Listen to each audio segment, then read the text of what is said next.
I'll just keep on talking in my loud American voice and see what happens. Thank you, Liz. Hello, everyone, and welcome back. I'm delighted to be introducing our speakers for this panel on artist houses in Britain. I'm Morna O'Neill. I teach at Wake Forest University. What we'll be doing is having 30 minutes for each paper, and if there's time before the end of that 30 minutes for individual questions, we'll do that. But otherwise, we'll ask the speakers to sit in the front here underneath the screen for a discussion session. I'm going to introduce each speaker in turn. So it is my pleasure to introduce Charlotte Gere, who is a contributor to the Alma-Tadema exhibition catalog, addressing the historic interior, in this case the design and decoration of the Tadema London houses. Her book on artist houses, Artistic Circles, Design and Decoration in the Aesthetic Movement, was published by V&A Press in 2010. Please welcome Charlotte.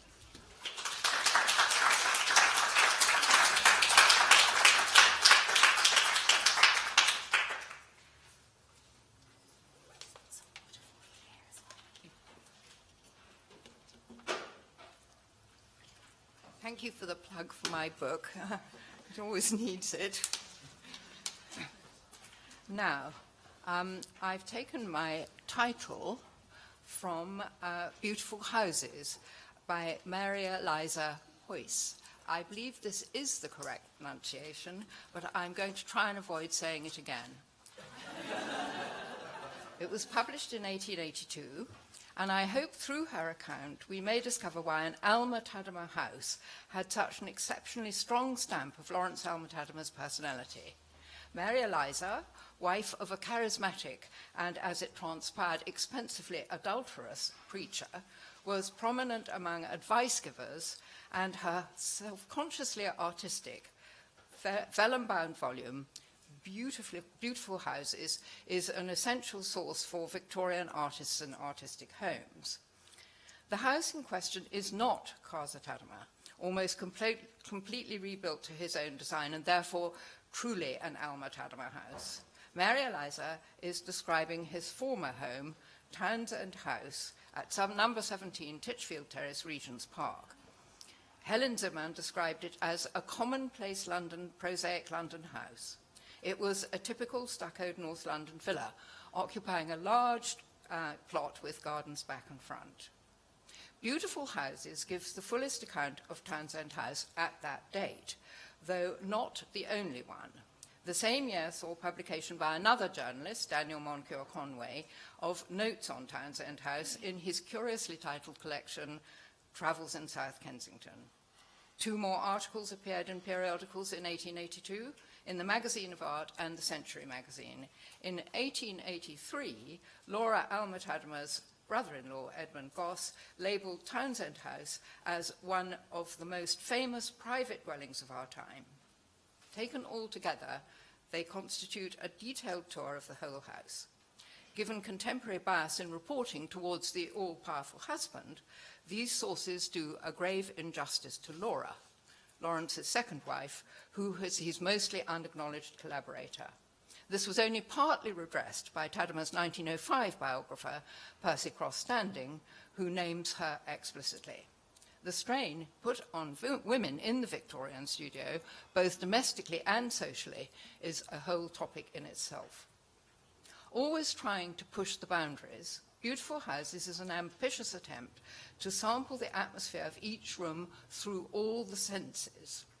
The quote in full goes as follows: "The mind receives an impression of colour, grave, rich, sombre, or dazzling, no more. All but the tout ensemble is forgotten, save by a mental effort, and the last thing that strikes us is its cost. It is not an Owen Jones or a Cotier house, though all the science of those accomplished decorators may have been utilised here or there. It is not a Morrissey house, though Morris papers have been brought in wherever they are wanted. It is not exactly a Dutch house, nor exactly a classic house, though much that is good in both has been pressed into service. It is essentially individual, essentially an Alma-Tadema house, in fact, a Tadema picture that one is able to walk through. Interest in the private lives of artists was greatly stimulated by this novel genre of what we would now call lifestyle reporting. There's much play with the autobiographical character of home decorating, and indeed these artistic ventures contrast with the common Victorian practice of getting in a professional furnisher and upholsterer. Show Sunday offered a peep behind the scenes, when pictures destined for the Royal Academy Summer Exhibition were displayed in the artist's studio. It really took off in the 1870s, when purpose-built studio houses were making their mark on London. The satirical magazine Punch was on to Picture Sunday as early as 1874, as you see here, losing no opportunity to mock both artists and their work in the May issue as the opening of the Royal Academy Summer Show drew near. For Punch, Tadema's ancient Roman villa was an irresistible subject, with the editor Tom Taylor, who was a seasoned art critic, guying the, and I quote, classical temple of Alma-Tadema, a palace, an imperial monument, complete from cave carnem at the door to the gladiator's helmet worn by the butler, who took my hat and hung it on a spear of Pallas Promachus, which adorns the vestibule. Here I got so hopelessly mixed up with matrons in Tyrian-dyed hair, babies wearing the bulla, slaves playing the discobolus, the carchaden, and the kithara, that I scarcely had wits to distinguish between the real and the unreal, between the Gallo-Greek and the Hispano-Moresque, between the symposium on the luncheon table and the banquet on the easel. It goes on for many more paragraphs of feigned confusion between the actual and the painted image. Within the larger question of why artist houses so fascinated the public, we should address the puzzle of what made this modest villa in Regent's Park, its small rooms filled with bric-a-brac, one of the most discussed and publicized of them all. It's rivaled really only by Leighton's Arabian Fantasy and Millet's palatial studio house at Palace Gate, both of which were, of course, purpose-built. A simple answer, taking just the final sentence of that passage in Beautiful Houses, it is a Tadema picture that one is able to walk through, would be to look only at Tadema's studio. The studio of Mr. Alma-Tadema, painted by himself, is perhaps the best example in England of modern Pompeian art. To quote Mary Eliza's earlier description from The Art of Decoration, published before Beautiful Houses in 1881, Punch and the public could be forgiven for believing that a Tadema picture was, in effect, a Tadema's house, ever since his Roman art lover paintings had been exhibited from the 1860s through the 1870s and later circulated in print form. Many of the protagonists are easily identified family and friends. Mary Eliza met the Tademas in their early married years and visited Townsend House ostensibly as a friend, but as it transpired as a reporter on decoration and dress. Townsend House was a perfect subject for this newly established style of journalism. Every wall space, every nook and cranny was filled with exotic stuffs and artifacts. The ceilings were painted in the Pompeian or Alhambresque manner, all covered in gold leaf. The windows were coloured, sometimes with stained glass, and most unusual of all, with panes of thinnest Mexican onyx. The visual feast was almost impossible to take in. The art of decoration is imbued with the influence of the Tadema's distinctive decorating style, but Mary Eliza also subtly undermines Lawrence's originality and ingenuity, claiming responsibility for many notions associated with his houses. She takes credit for the fashion for colouring the exterior of the standard London terrace house, a distinctive Tadema signature. She describes door panels as a good field for decoration, effectively claiming to have initiated the painted door handles at Townsend House and the other panels that accumulated in Laura's studio and later adorned the celebrated Hall of Panels at Grove End Road. She allows that Tadema spotted the famous sofa from Knowle, the stately home in Kent, and indeed there's a photograph of it in the gallery above the studio at Casa Tadema, in the Royal Academy's extra illustrated copy of the 1913 sale catalogue. This was a somewhat backhanded compliment, since the sofa had been illustrated by Eastlake in hints on household taste as way back in 1868. She painted mottos in her rooms, another Tadema signature, to conceal defects in the paintwork. Her suggestion of Cordovan leather wall covering may have been an unattributed compliment to the panels in Laura's studio.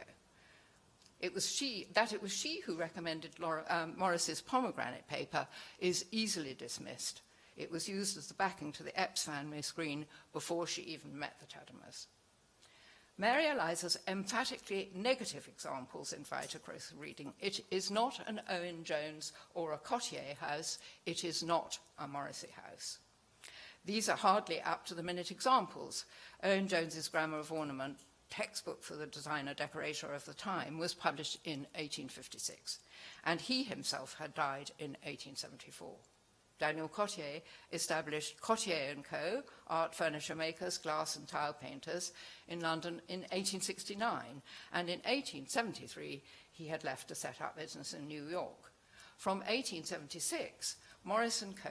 had been a different type of operation from William Morris's 1861 firm of art workmen, with a market-led emphasis on a wide choice of wallpapers and printed or woven textiles. Alfred Morrison's townhouse, oh, sorry, that was to say the screen has the pomegranate on the back. Right. Alfred Morrison's townhouse at 16 Carlton House Terrace is an obvious candidate for the Owen Jones house.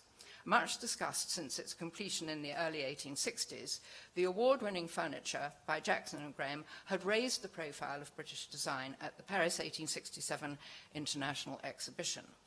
As well as being one of Mary Eliza's beautiful houses, in Travels in South Kensington, Conway's praise is strongly worded indeed.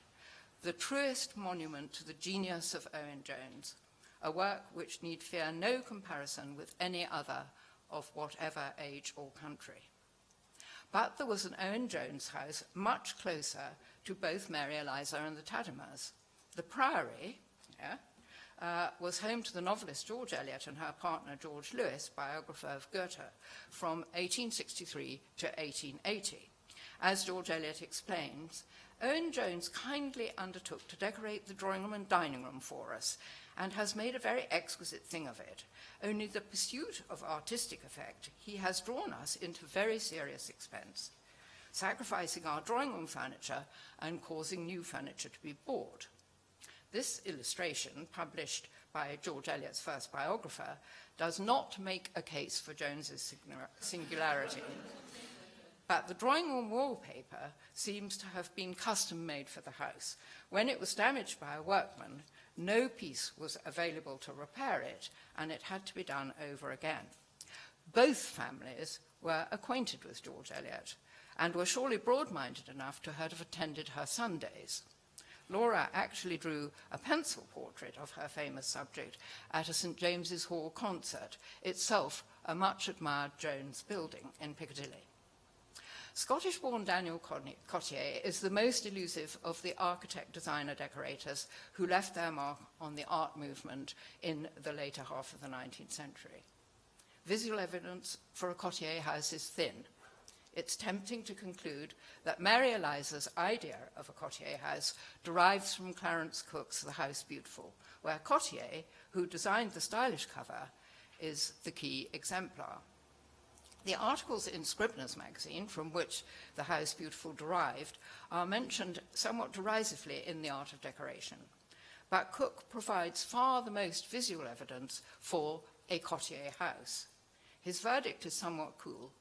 He ends a long account of a Cottier patron with the words, "Nobody who comes to visit him shall say, 'How beautiful this is, how interesting, what taste you have,' but only, 'Oh, then I see Cottier has been with you.' There has simply been a transfer of goods from one showplace to another." Having anxiously consulted with Max Donnelly, who has chosen to study a Cottier in spite of all these frustrations, I am persuaded that Mary Eliza could have seen a complete Cottier scheme in London in the 1870s. She writes a suggestive comment in The Art of Decoration. "Some of Cottier's ceilings are very fine." With the term Morrissey, we are presented with an overwhelming choice. The most accessible Morrissey scheme was the Green Dining Room at South Kensington Museum, commissioned by Henry Cole in 1874. It has, in miniature, all the distinctive elements of the Morris style: stained glass, painted panels designed by Mellon Jones, set into a shoulder-high dado, Boston gilded, leafy decoration, and a distinctive artistic colour, all bar the wallpaper, which Mary Eliza implies is too banal to remark. The Green Dining Room popularised the division of wall surface into 3 sections of dado, filling, and frieze, widely recommended in manuals of decoration in the 1870s and 80s, and without which no scheme could be called artistic. In his 1905 report on the English house, Herman Mutesius, a great admirer of Morris, described the dining room as the best example of the aims of interior design at the end of the 1860s. The Philip Webb, William Morris Palace Greenhouse for George and Rosalind Howard, discussed by Conway in Travels in South Kensington, but not mentioned by Mary Eliza, was also being written about at this time. Howard combined a career as a painter with being the heir to an earldom. He succeeded as 9th Earl of Carlisle in 1889. This was among the earliest of the private palaces of art, begun in 1867, but owing to endless delays over Burne Jones's dining room frieze, which is here, only quite recently completed. Many of the rooms had Morris wallpapers. Persian rugs on white matting covered the floor. Another innovation, the Howards furnished with antiques.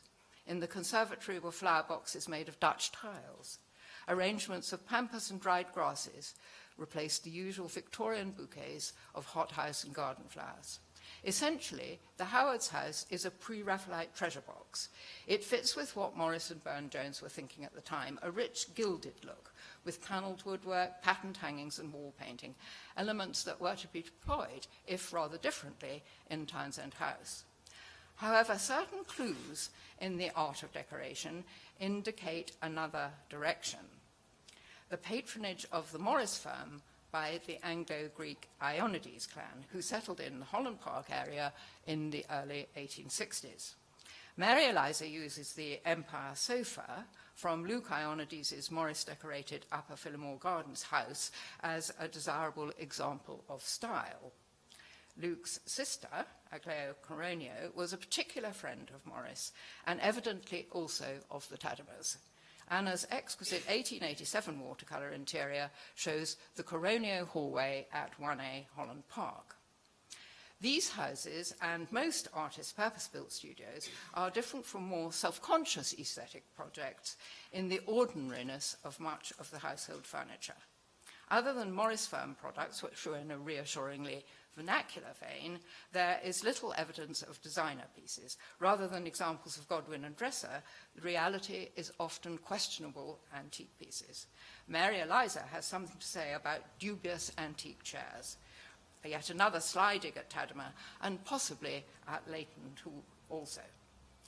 However, Tadema's house was a miracle of joinery, with the beaded and arched openings, panelling, cupboards, window seats, shelves, cabinets, and the inset painted panels in Laura's studio.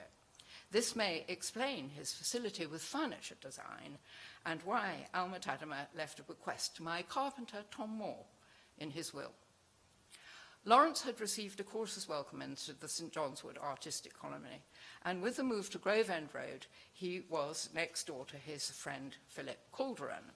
Taking the Hall of Panels as a guide, he became close friends with, rather than just professional acquaintance, with Henry Stacey Marks, John McAllen Swan, Val Prinsep, Henry William Banks Davis, Alfred East, John McWhirter, J.W. Waterhouse, and Britton Riviere, who we heard about yesterday. 2 panels by Alfred Parsons, one by G.H. Boughton, owner of one of Mary Eliza's beautiful houses, and one by J.S. Sargent, reflect the connection with the picturesque village of Broadway in Worcestershire, found through Edmund Goss. The social implications of the panels offer many insights, and I can't resist mentioning Edith Hipkins, who contributed a study of the panel room at Townshend House, her father, the Chopin expert Alfred, must surely have been involved in the production of the famous Tadema piano through his employment with the Broadwood firm.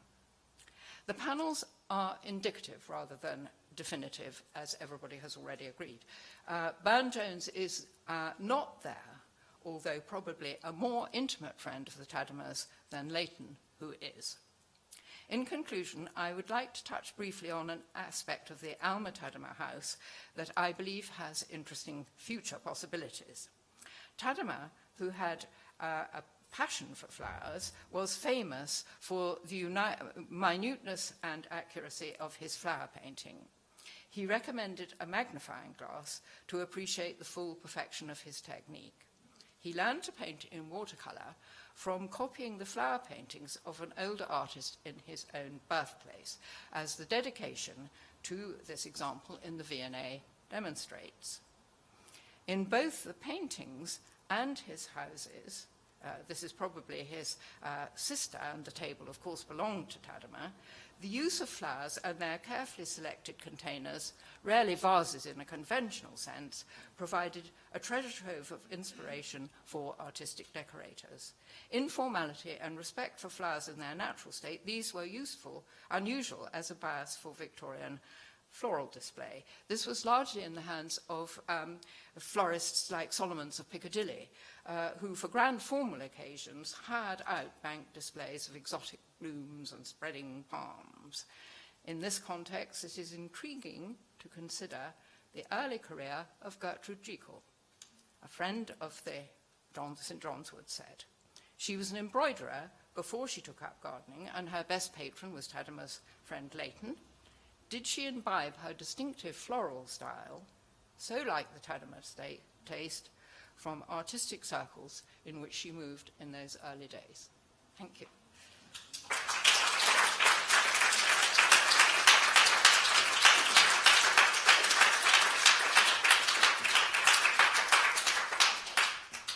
We have time for a few questions. Anyone have a particular question? Charlotte, could you say a little bit, just a little bit more about Gertrude? I'm sorry, I didn't catch her last name. A little bit more about her early career and her connection with the Tademas? Who? Gertrude. Gertrude Jekyll, yes. Yes. She trained as an embroiderer, and she was sort of she was a sort of intending craftswoman. She meant to join the sort of arts and crafts movement, and Leighton had a huge tablecloth and the bench cushions that are halfway up the stairs done by her, and then failing sight meant that she couldn't go on with what she'd intended to do as a craftswoman, and so she took up gardening and garden design, and of course it's how she's known, and her enormous influence, it's almost impossible to quantify, on the use of flowers, I do think comes from the artistic circles that she moved in the late 19th century. Mary Eliza was the daughter of the artist Thomas Joy, who was an assistant to W.P. Frith, whose daughter, Mrs. Panton, was also an advice giver like Mary Eliza. And she has a very interesting passage about her mother's use of wildflowers, which she picked in Hampton Court Park. And that, of course, is a sort of unknown departure for Victorian floral display. And so you can trace a sort of line of influence to modern flower usage through these artistic circles.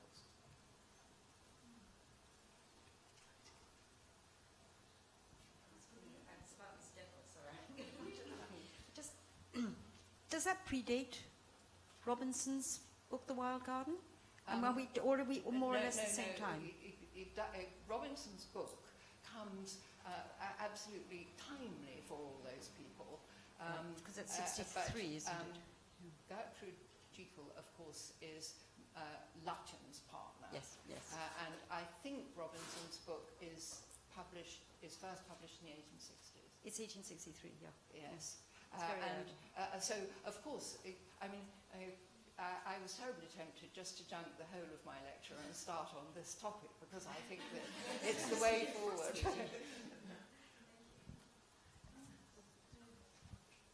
Just to go from the gardens to jewellery, did Mary Eliza present herself as a sort of aesthetic woman? I'm thinking of the extraordinary necklace she was wearing in the photo you showed. Yes, I think that's the necklace made of seeds, which she made herself. And she promotes herself as a sort of wacky weirdo, you know, with no diamonds, and people admired her things made out of seeds, and I've forgotten what else she uses, seaweed or something like that, as a tiara, and Lady Ashburton is said to have admired it greatly. And what she does also promote is traditional classical jewellery as being much more interesting than modern Victorian diamond jewellery. While we're talking about wacky beads, do you have any thoughts on the huge numbers of strings of beads that Laura is always wearing in all of the yes, portraits? those are rough turquoise. Okay. Which was very fashionable. And if you remember the wretched Howell, you know, Mrs. Howell, yes. his wife, is shown in the Sands drawing in similar ropes of rough turquoise bead. So would they have been expensive? Or No, were no, not at all. But of course they reference the turquoise ornaments found in Egyptian archaeology. Yes.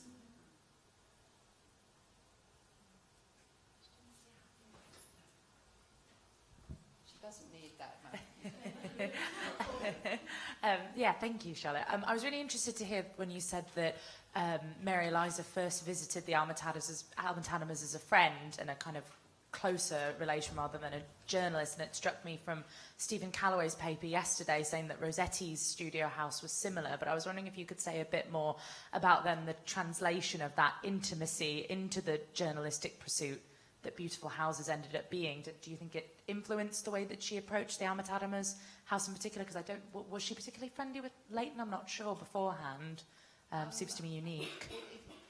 She is a very interesting character, and I think she demands an updated biography because she's all smoke and mirrors in a way, and I think it's quite sneaky. I think the birth of lifestyle journalism is quite sneaky, and of course it's divided between the people who had to do it for money, and indeed she did, because her husband's other family was very expensive, and the people for whom it's leisure journalism.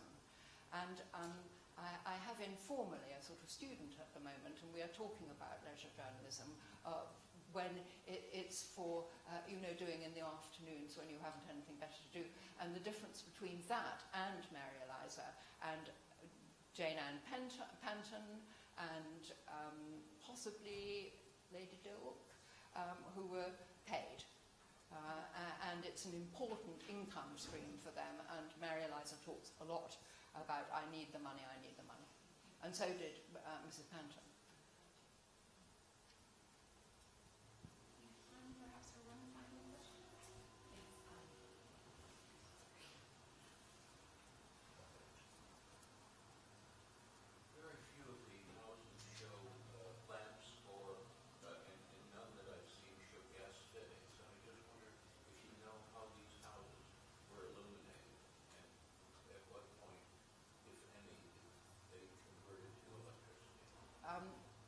I think Townsend House, there were a lot of candles and candelabra, and in fact, Alma-Tadema was very proud of his candelabra, and I should have shown you a plate showing them from Travels in South Kensington, because he designed them and he had them made specially, and I think that they are gas. But the wall sconces are blue candles, which was another signature, which matched the colour of the woodwork paint. And then by the time they get to Grove End Road, it's electrified. And that is one of the things promoted in the sale catalogue. There's electricity. And even, I think, some kind of internal communication like a telephone.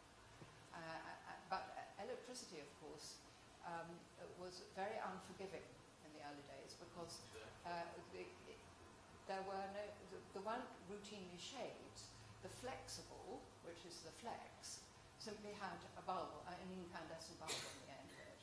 And coming as it usually did from above, it made people look absolutely ghastly. I mean ghastly in the true sense of the word. We'll have time for more questions during the discussion period. Thank you so much.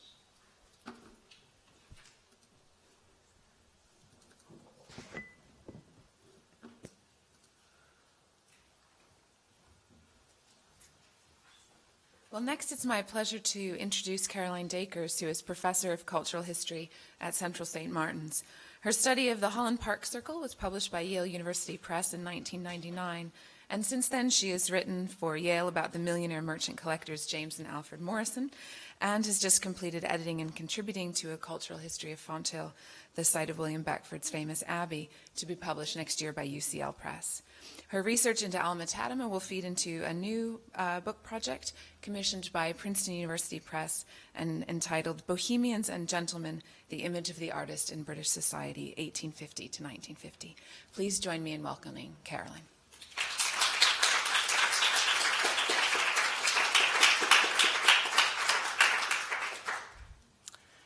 Thank you, and it's a great pleasure to be here. I'll make sure I know how to... Got them down, just that one, yeah, okay.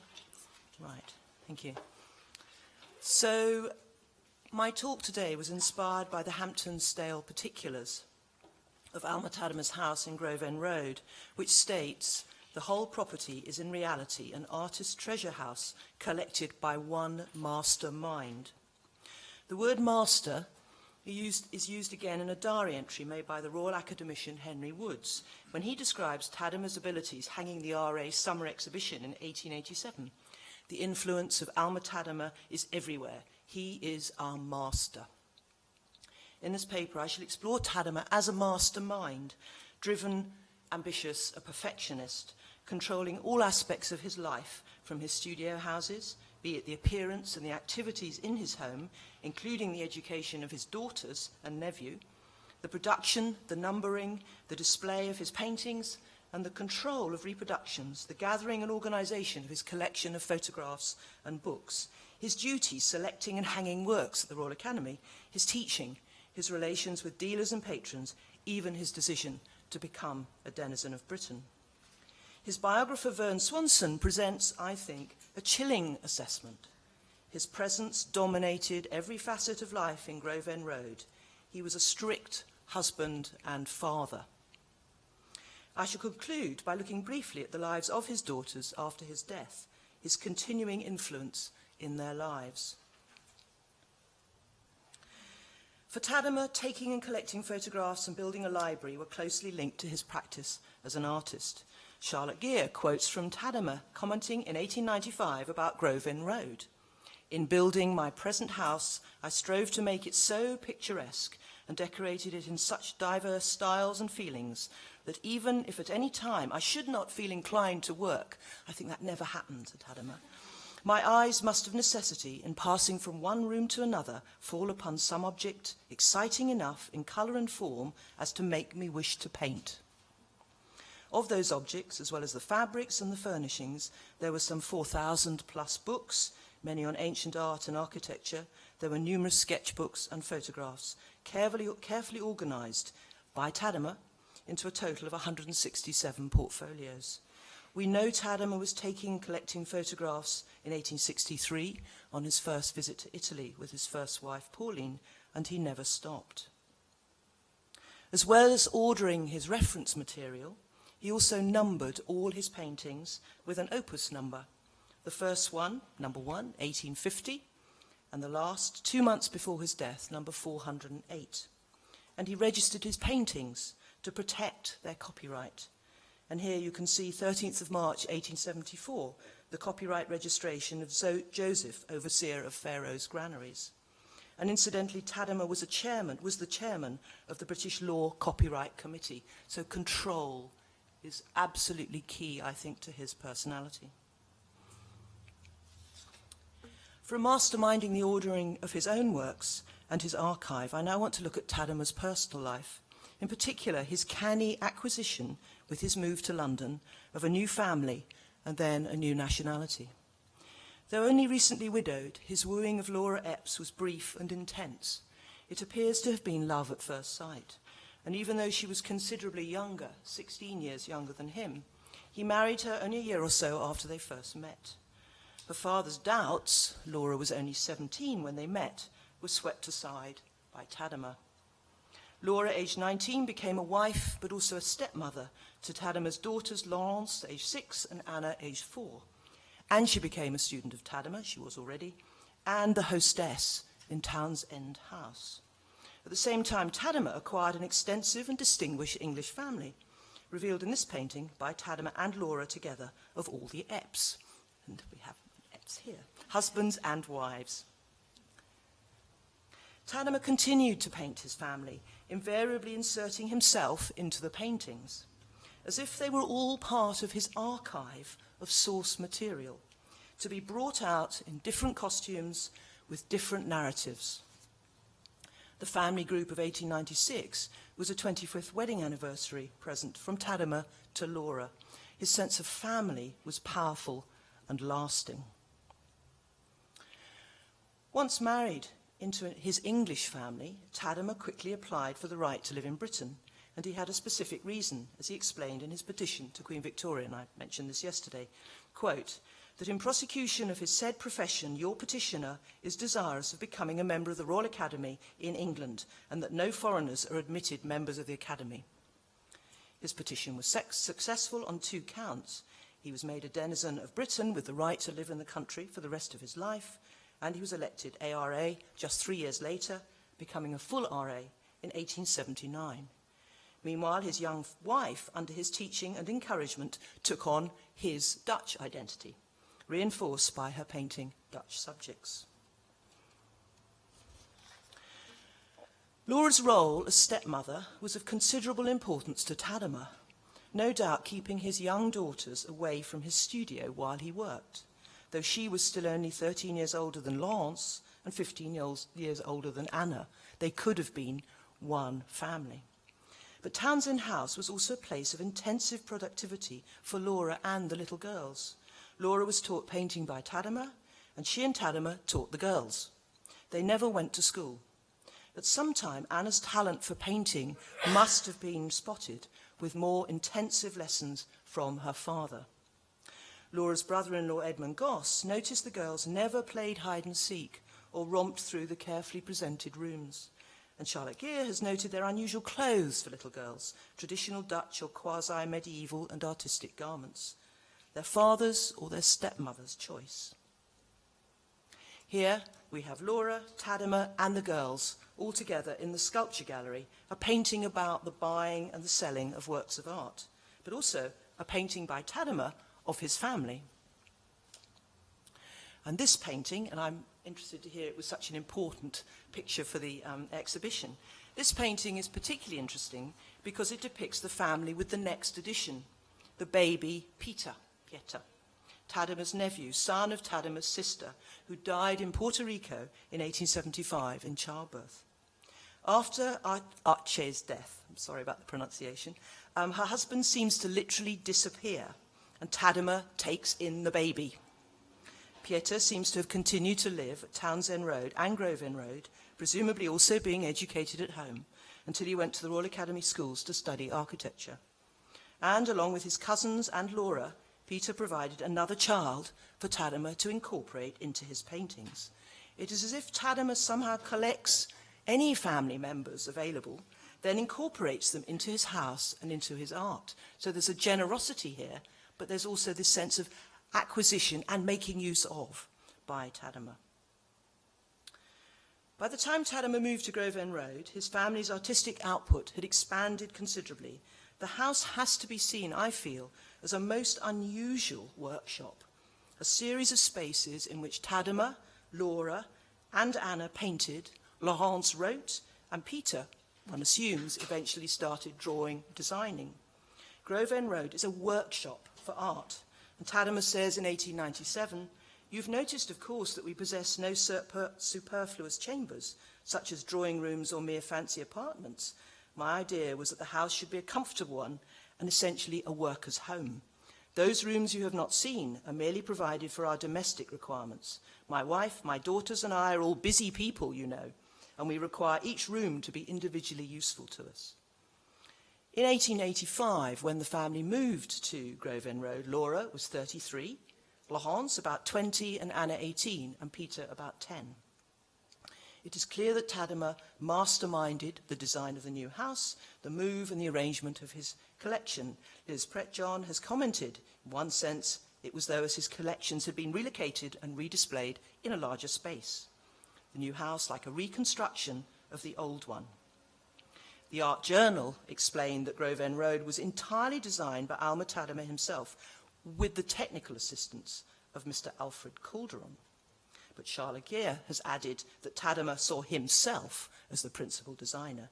Calderon was demoted to a mere contractor. So again, this sense of control and saying what he's been doing. Tadema's studio was, of course, the largest and the most complex. I've already commented on Laura's taking up Dutch subject matter for her paintings, and in Grove End Road, her own studio, much smaller, of course, than Tadema's, was furnished with Dutch pieces collected by Tadema. She almost literally inhabited his country as well as painting his country, while he pursued his career within the English art establishment, painting scenes set in ancient Rome and Egypt, but both showed at the Royal Academy. Helen Zimmern described Anna as a delicate, dainty artist who has inherited so much of her father's power for reproducing detail, and her studio in the house was the smallest. For her self-portrait, it's interesting that she places herself inside the Grove End Road house. I haven't discovered her working outside her father's house, that is, taking a studio anywhere else with any other artist before Tadema's death. And she never married. Laurence also never married. She had begun her literary career in 1886 after the move to Grove End Road, when her first novel was published. So this is a significant move, and one has to assume that the name Alma-Tadema helped to get her novel published, Love's Martyr. Now, I've read the novel. I don't think many people have. It has a searing opening. It's a tale told by the widower Edward Field for his two children about their mother Rosamond, his wife, who loved another man more than she loved him. She's now dead, along with the rival. And Rosamond was French. So was Tadema's first wife, the mother of Laurence and Anna. So Edward Field opens the story with these words. It's pretty dire. I came upon you in the twilight once, O my children, sitting with clasped hands and in silence, your mother's face before you on the wall. And I put my arms around you, and you said, Father, she will not smile. Mayn't people smile when they have gone to heaven? I think we need a psychoanalyst here to work out Laurence's particular issues with her father, her mother, and her stepmother, and to remember Swanson's comment that Tadema was a strict husband and a father, whatever that means. As well as collecting a family, Tadema also collected friends amongst the artist community and literally collected their work. F.G. Stevens describes the narrow paintings collected by Tadema here on the screen as substantial visiting cards and charming pictures, each painted to fill its own particular niche in the wall of the House Beautiful. Rudolf de Cordova, wrote, "No other hall is entirely adorned by the gift of brother artists," actually brother and sister artists. The eventual collection of 45 paintings is testimony to Tadema's ability to persuade, to charm, to coerce his artist friends, and the artists in his extended family to give them to give him their work. Presumably, Tadema planned the final number in advance of completing the collection, as he himself designed the spot in Grove End Road for their display. The story about George Barton being left out, then rather pathetically querying, "Am I in time?" suggests an extraordinary keenness on the part of the artist not to be left out of the project. His response to Barton, "That little space is waiting for you," sounds to me something like Bluebeard speaking to his last wife. And here is Marcus Stone, apparently regarding, quote, Sir Lawrence's request that he should paint a contribution for the hall as the most flattering he has ever had. Tadema's request that he should paint sounds like a royal command. He also collected autographs by the artists who came to visit. Musical soirees indeed included live performances by famous singers and musicians. George Henschel, singer, here painted in 1879. Paderewski, painted in 1891, playing the piano. They didn't just perform, he painted them. So they were collected onto his canvases, fixed for posterity. But he also asked his performers to sign one of the ivory panels set in silver frames under the lid of the piano. He, of course, had designed the piano. Tadema eventually collected hundreds of signatures, similar to the 45 panels in the atrium. Tadema was apparently always on the lookout for medals. He was collecting recognition and status. So he's collecting a family, he's collecting the right to stay in Britain, he's collecting artist friends, their works, and he's collecting, of course, objects, which we have heard a lot about. But he also wanted to collect medals. William Bell Scott wrote to F.G. Stevens, "His powers only give him pleasure when extrinsic evidences are awarded him. Now he could make a necklet of orders and crosses for his wife, and still he wants more." I like the connection with the beads and the rough turquoise there. So a necklet for his wife out of his orders and crosses. When he was elected ARA, he said, "It was the greatest event in my life. It gives me an official character of which I intend to be proud." He was knighted in 1899. He received the Order of Merit, the Gold Medal of the RIBA, the Uffizi asked for his portrait, and he left at his death 36 awards and honours to the RA. Medals, including from international exhibitions and world fairs. 36 medals. And I haven't checked if the RA still has them somewhere. So they do. Okay. Large box, I imagine. His final honour was to be collected into St. Paul's Cathedral alongside the great and the good, the artists who had been placed there before him. So I think in death we see this sort of final honour, but also the final collection of his body into St. Paul's. But as he collected more and more honours, it would appear his extended family in Grove End Road were perhaps not so content. His nephew, Peter Roddick, wins a gold medal as an architectural student graduating from the RA schools in 1896. But this is the year he leaves Britain, presumably Grove End Road.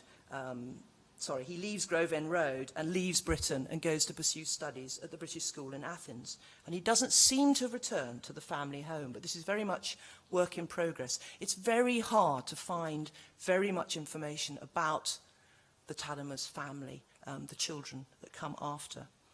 Peter appears again in a sort of disappointing way. As an architect working abroad, he takes up spiritualism.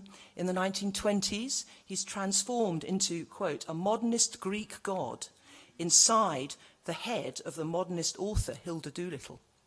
He eventually becomes a clergyman living in East London.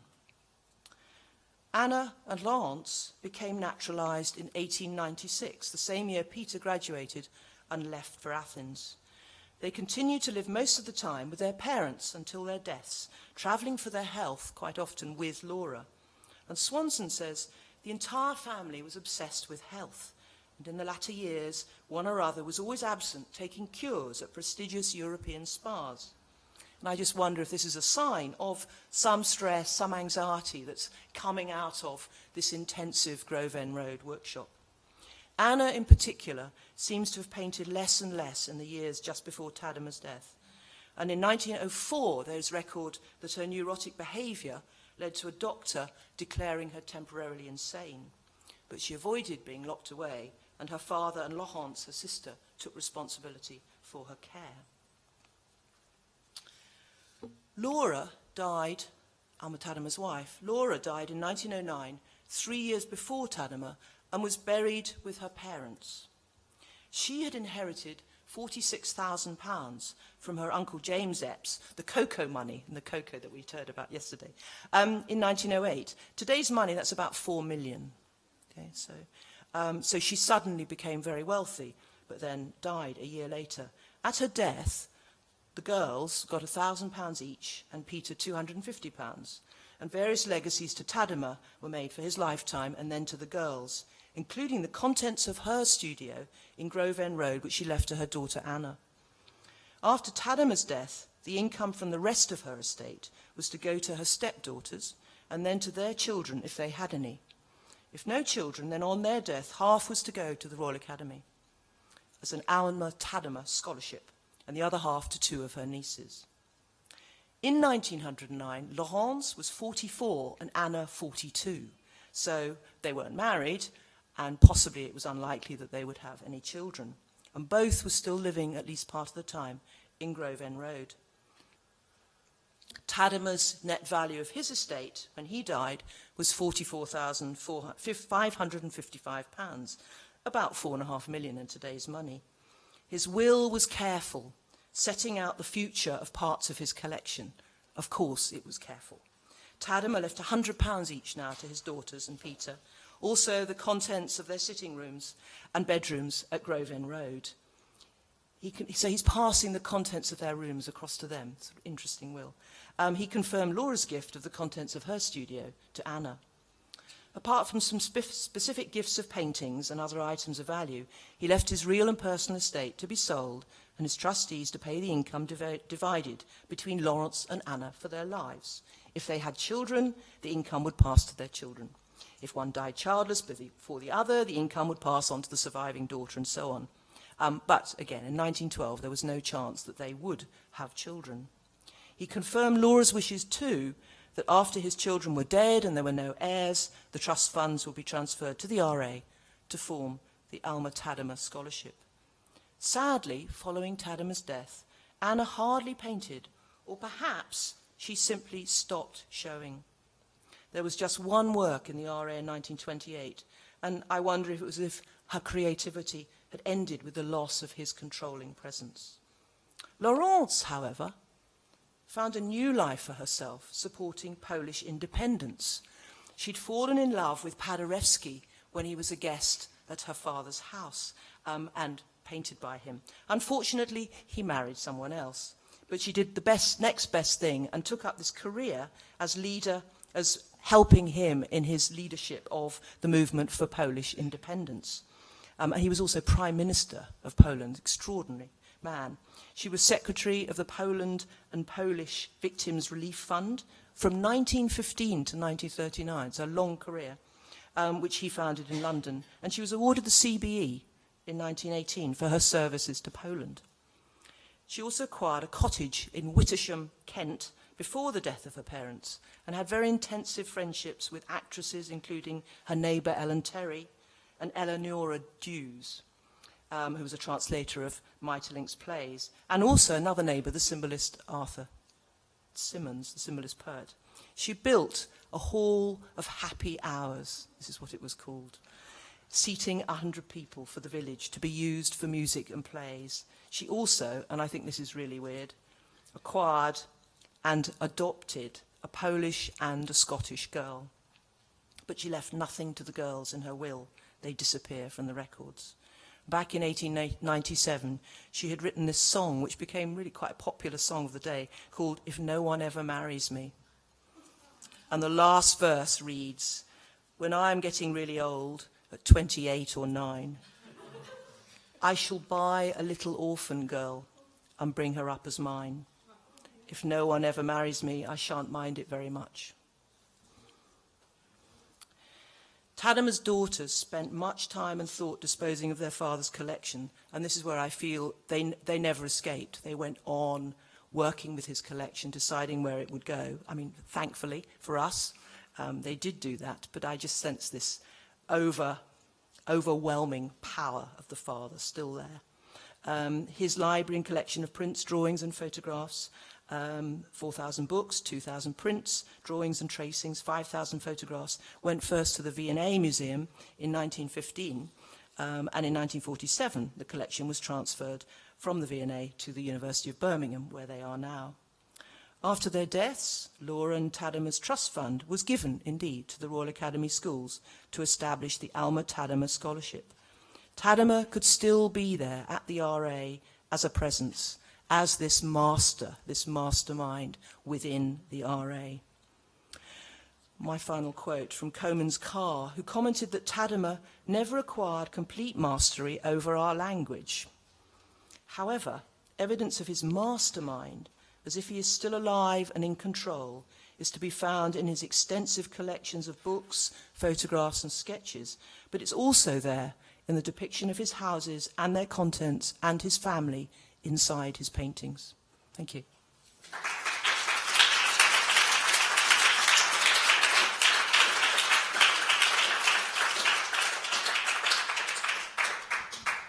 We have time for one or two questions. I wonder whether you're really giving enough agency to Laura. I mean, I thought. Well, thank you for all that amazing data, which really, hasn't been published or circulated at all. Absolutely wonderful. I didn't quite understand what you were saying about how Tadema was somehow in control of Laura taking over the Dutch collections and the Dutch aspect of the artistic project. And I would just note one more thing is the opus numbers, they both took up the opus numbers at the same time, and they retrospectively, so Tadema retrospectively assigned opus numbers, and that was, I think, around 1870-71. And so this is something that they do together, and although Laura didn't amass as many works as Lawrence, she's doing exactly the same thing with the. And another question, I wonder whether Marianne knows whether Laura's medals also went to the Royal Academy, because of course she won a lot of medals too. I mean, yes, I mean, you're absolutely right. I mean, I was devising a 30-minute presentation, and of course I think in my research and trying to find out about the daughters, I became more and more, I suppose, anxious about what perhaps the atmosphere had been like in the house. I was also slightly puzzled that Laura had gone off and joined her parents in the grave. But then actually that would have been normal then. I mean, she didn't know that her husband was going to go to St. Paul's, and she wasn't going to wait around, so. Oh, was it? And join her. And then he chose to go to the. Okay, then it's him that. That's interesting. Yes, that would be an interesting. I mean, I just think that sort of death thing is quite the choices made. But yes, I think you're absolutely right. Laura's position in the house, I don't think has been fully explored. And I think the fact that we're now seeing her paintings is really interesting. How much she produced, how often she showed at the Royal Academy, how much Tadema was involved with that and the support for her, and how much she was happy to be supported. So I'm twisting it slightly, just because I feel the ages of them, the way that the house, was run, I think suggests something difficult, awkward, particularly for the daughters. But yeah, I mean, you're right. I mean, Laura is there, as you say, the opus numbers. She's a partner, and there's certainly a lot of evidence that they're working on the houses together, and designing things together and bringing things together. It was just interesting when I looked at the sales catalogue and the photographs, and I was trying to work out where Anna painted and just that distribution of rooms around the house. I did feel this, I don't know, I suppose a claustrophobia. Anna's studio, much smaller, but also Laura's with this enormous sort of Dutch furniture pieces, and the ceiling, I think, the Dutch beams that had been installed specially by Tadema for her. I thought, I mean, it was a sort of, I was going into a Henry James mode, I think, you know, this sense of this woman who, I mean, if you know the Portrait of a Lady, you know, just this idea of a beautiful, vivacious young wife, sort of somehow being enclosed by all this stuff. And I'd like to bring her out, so I think more can be done, the balance between them all. Just one more question. Donato? Do you know where the daughters are buried? Yes, Laurence is buried in Wittersham. She has a nice country graveyard. Now, I don't think I could find where Anna was buried. Do you know where she was? I happen to know. I was Yeah. there on Monday. Oh, yes. Where was she buried? She is buried in North Sheen Cemetery, which is, if you take the train to Mortlake, she is there. Right. And it's quite sad, and this is part of my project on her too, to sort of recognize what happened after the house was dissolved. It's unmarked, so you wouldn't find it. There's no gravestone, and I think part of my project will be to bring her petition for a grave marker there eventually. Oh, how interesting. Because I think she deserves it. And North Sheen, because she lived there at the end of her life? No, North Sheen was actually called New Fulham, and the Fulham Cemetery was full at the time that they built the North Sheen. And so I think people who were in the Fulham area or Hammersmith were transferred over to that cemetery. It's quite a beautiful cemetery, but a little bit Thank sad. you for that. Yeah. Yes. Okay. Well, we'll have Okay, time for further discussion.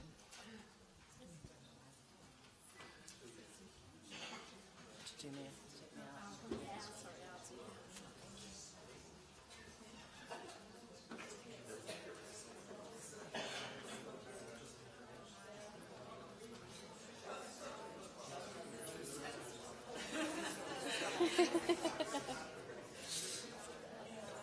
Okay, thank you.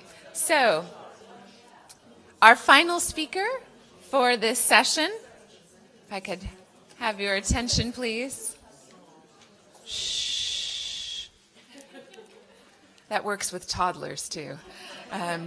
Our final speaker for this session is Shelley Hales. She is Senior Lecturer in Art and Visual Culture in the Department of Classics and Ancient History at the University of Bristol. Her specialism is Roman domestic and personal art, which is the subject of her first book, Roman Houses and Social Identity, from Cambridge in 2003.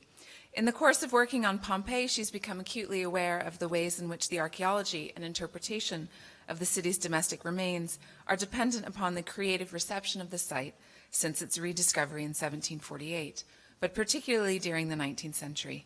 Consequently, she has published on 19th century literary imaginings and physical reconstructions of Pompeian houses in the United Kingdom and France. In addition to articles and chapters on these subjects, she's co-edited 2 volumes, Pompeii and the Public Imagination, which was with Joanna Paul from Oxford in 2011, and Return to Pompeii, Interior Space and Decoration, Documented and Revived, with Anne-Marie Leander Tuadi, which was published by the Swedish Institute in Rome in 2016. Please join me in welcoming Shelley.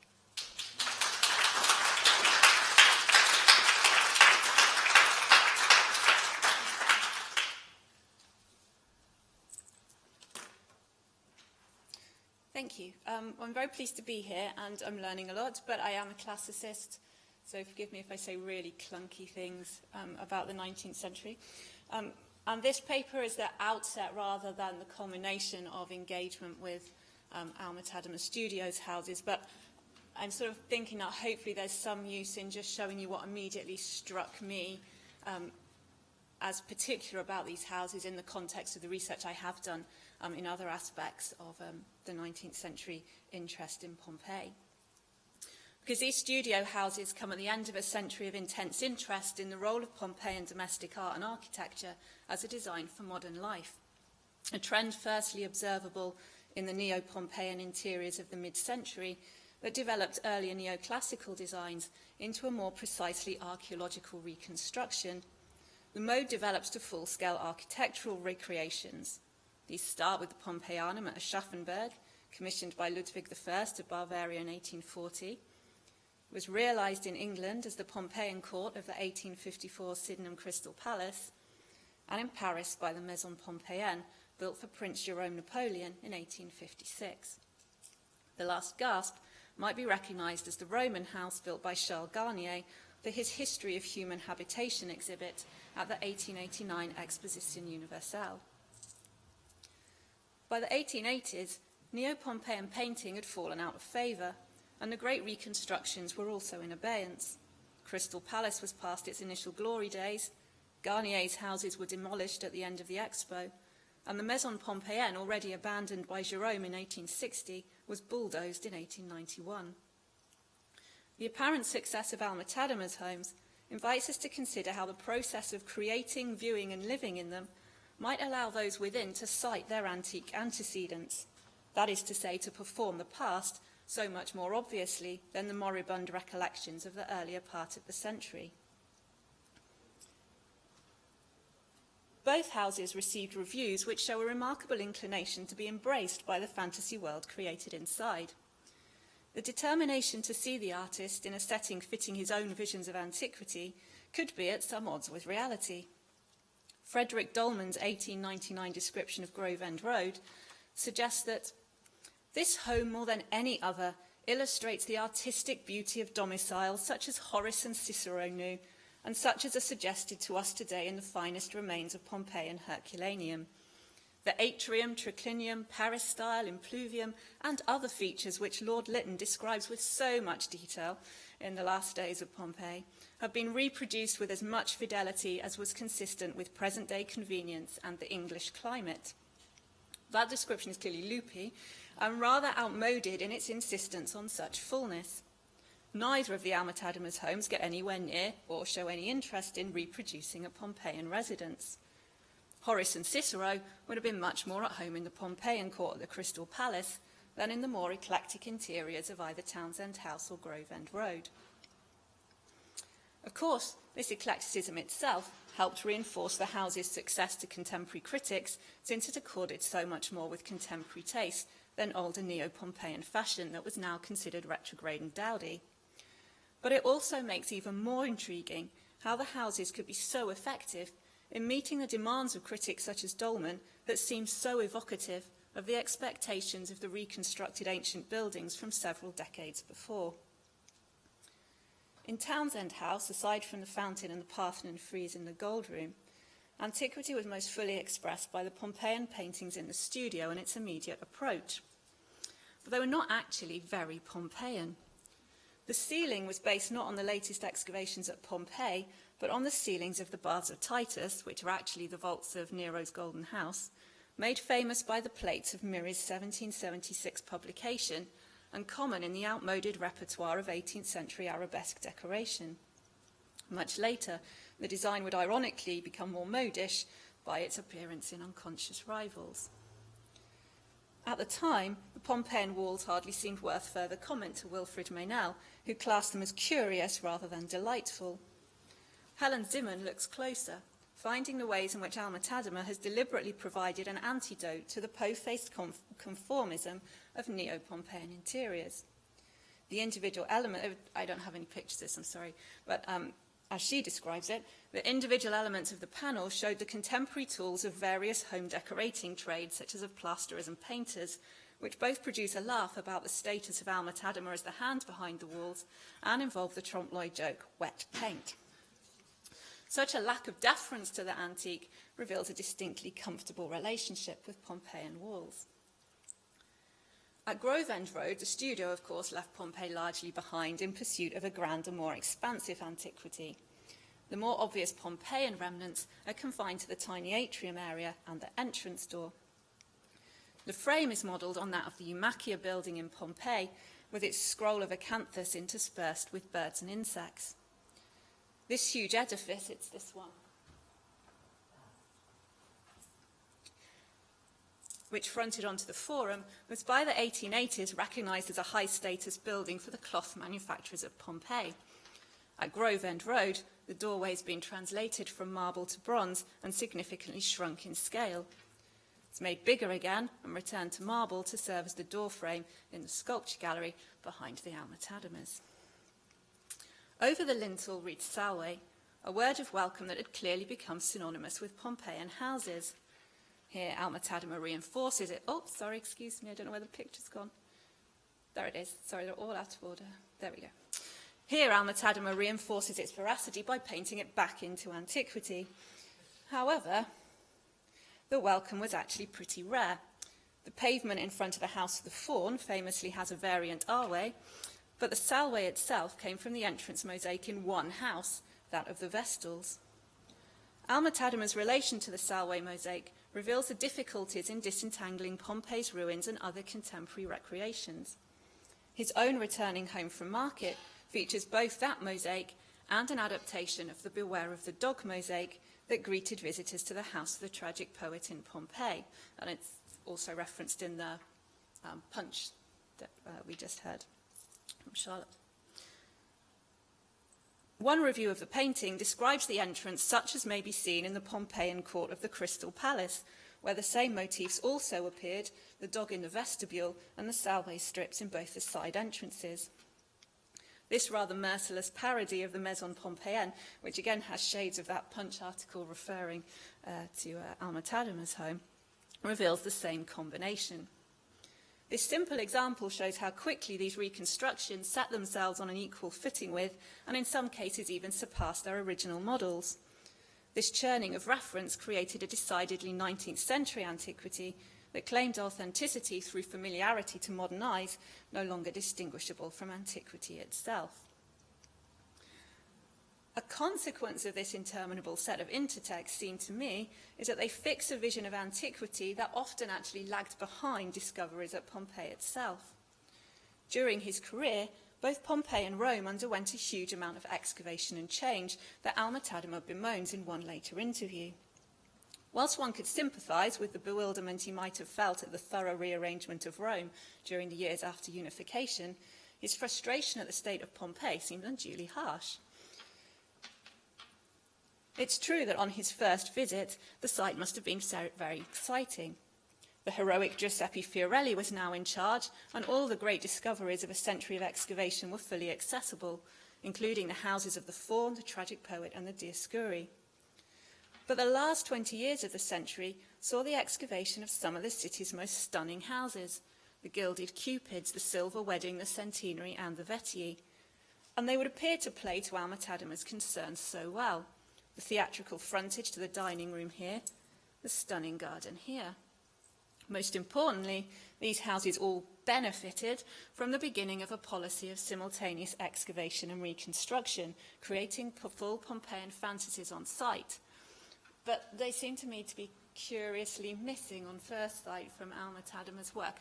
And these are all initial observations, and no doubt I will prove myself wrong within about 2 months of looking, but it's just kind of initially kind of what occurs to me about them.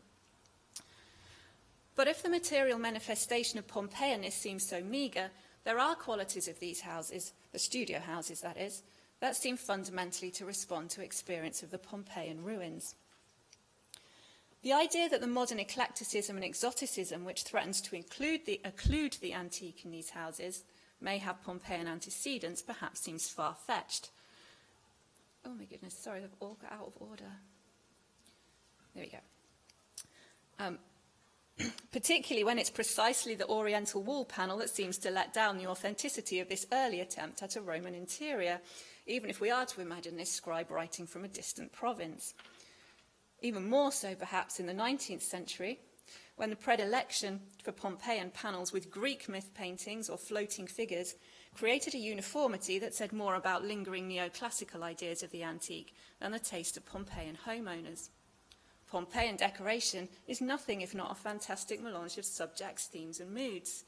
Fantasy worlds of Egypt sat alongside the Greek, the elegant and learned coupled with the erotic and the comedic.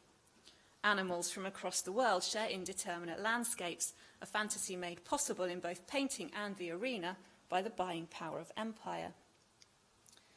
In the pursuit of that conformist Neo-Pompeian style too, earlier 19th century interior designers had tended to neglect the public worlds of sanctuaries and townscapes imitated on Pompeian walls.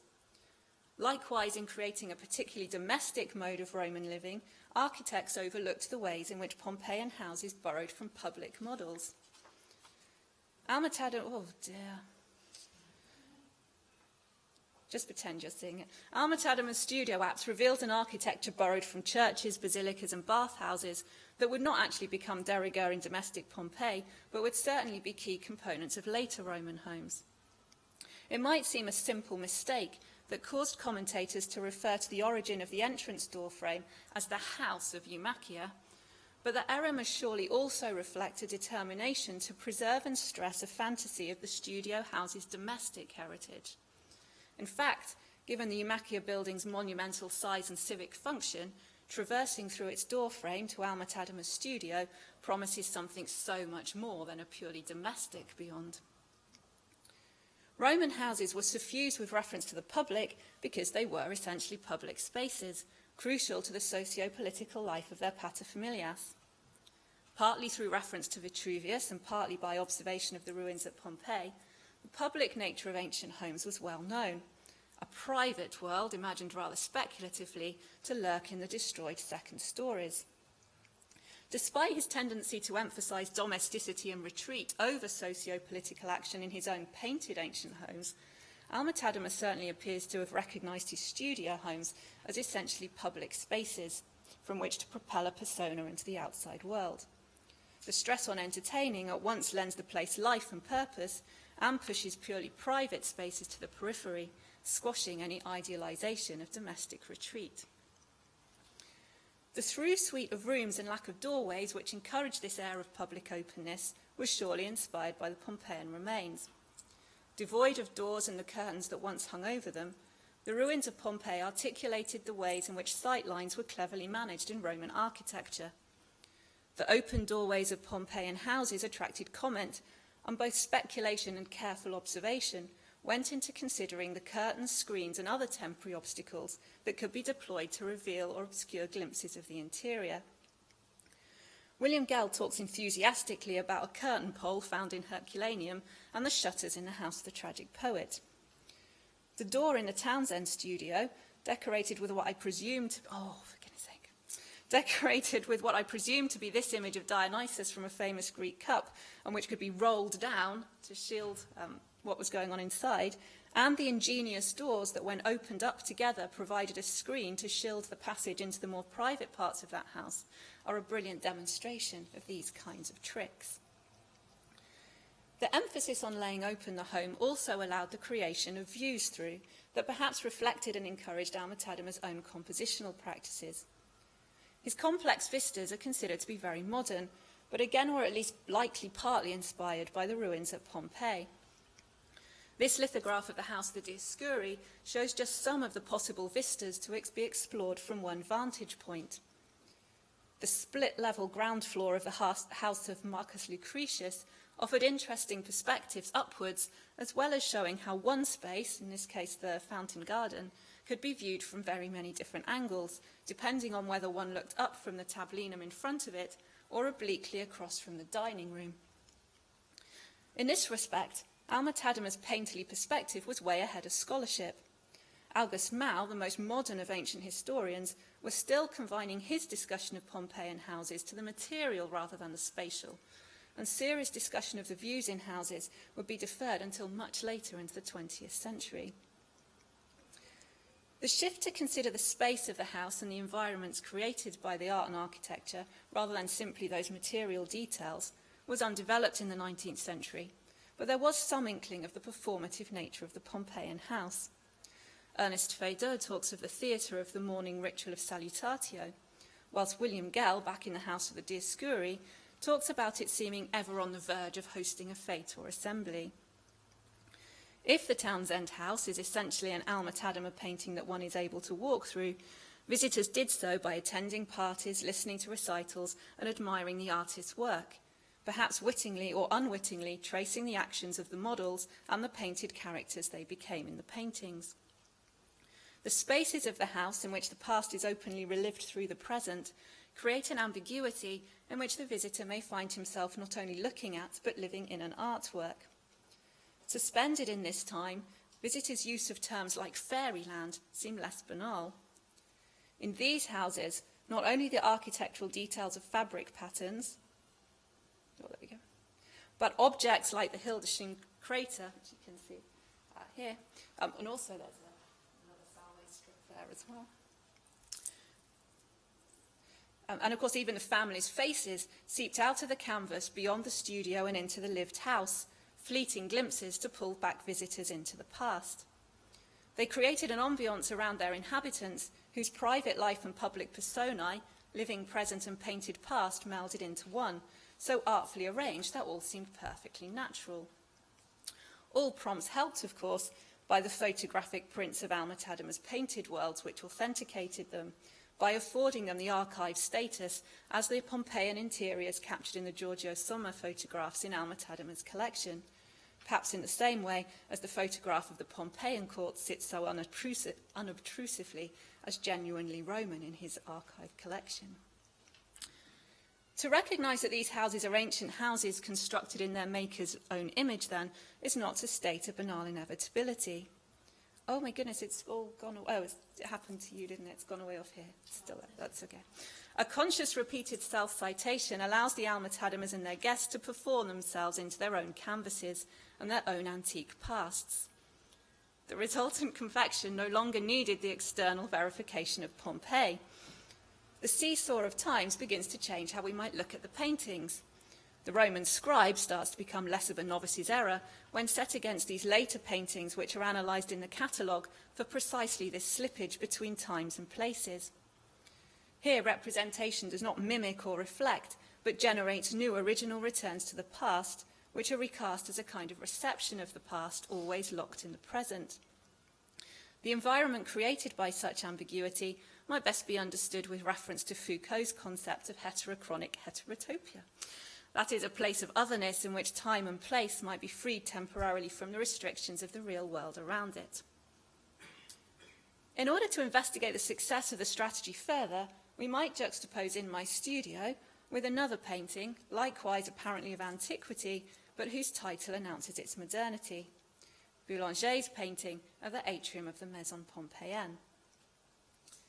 Like Alma-Tadema's studio homes, the Maison Pompeienne was intended as a living home. It features the same oscillation with academic painting, since panels were donated by such artists as Sébastien Cornu and Jean-Léon Gérôme.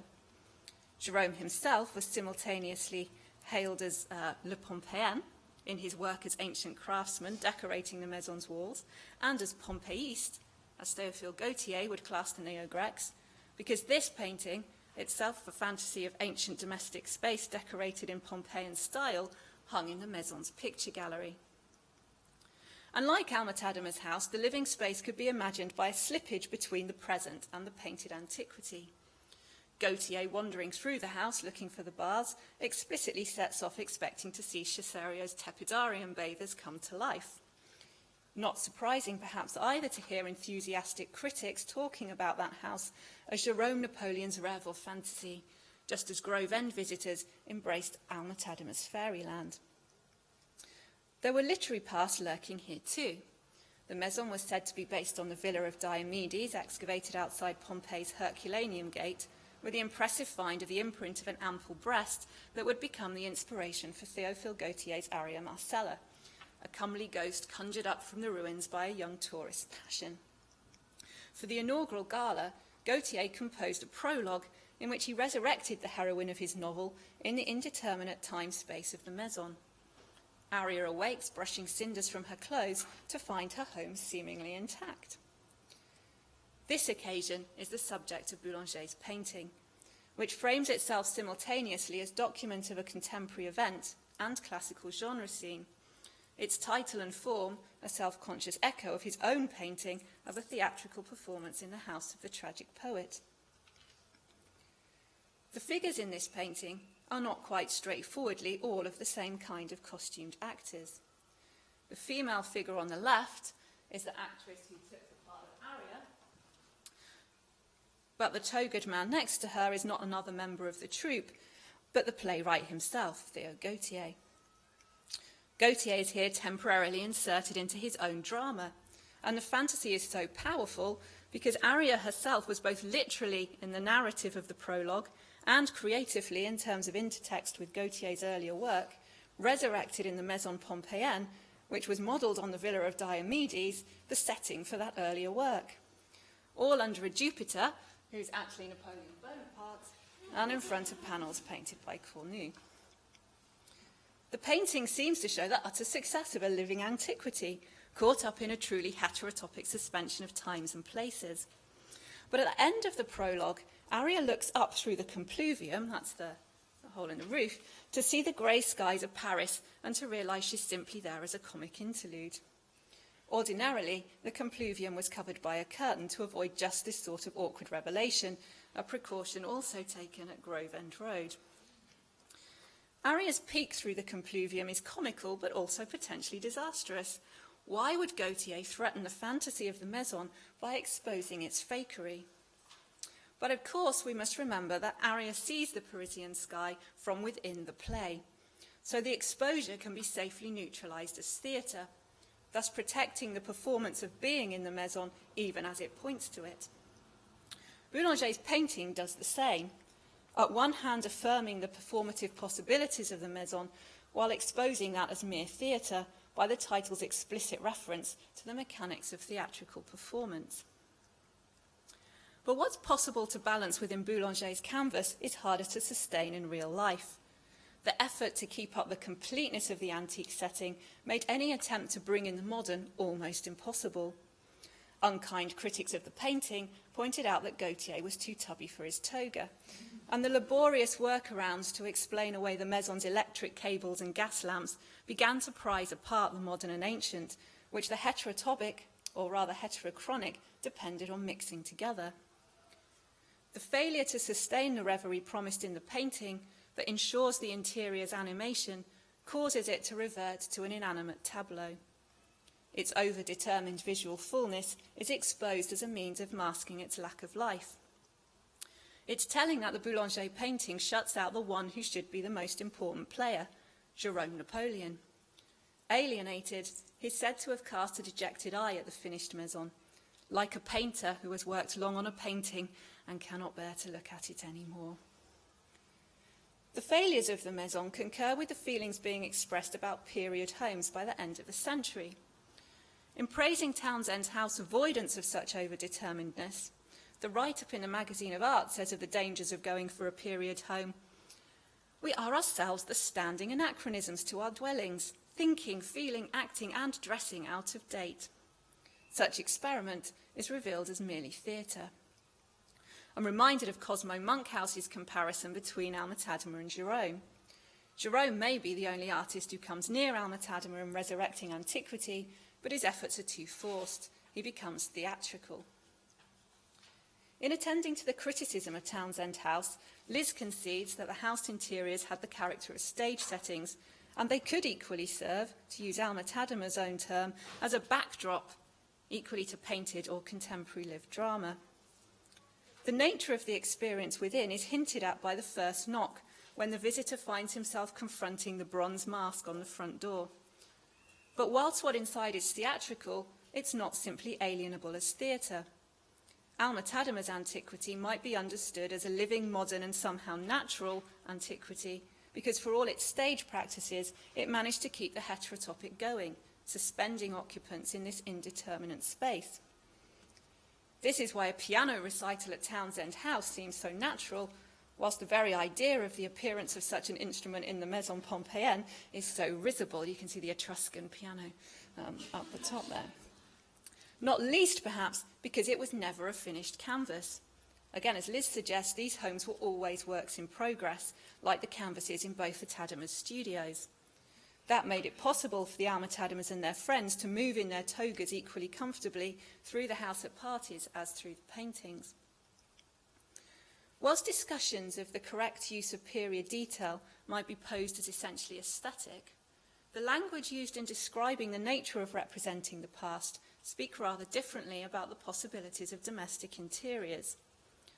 Words associated with memory and trace, so recognisable from the praise heaped on the models of the mid-century, tend to creep in. Reminiscence rather than reproduction. In discussing Leighton's house in 1882, Mrs. Hoyce concurred, "Hall opens out of hall, reviving now antique, now medieval, now Renaissance Italy, from Florence to Rome, down through regal Naples onto Cairo itself. And yet it's not Rome, nor Sicily, nor Egypt, but a memory, a vision seen through modern eyes. A recurrent use of the idea of memory throughout responses to Pompeian reconstructions makes it clear that the appeal of the past was not simply aesthetic, but somehow too necromantic.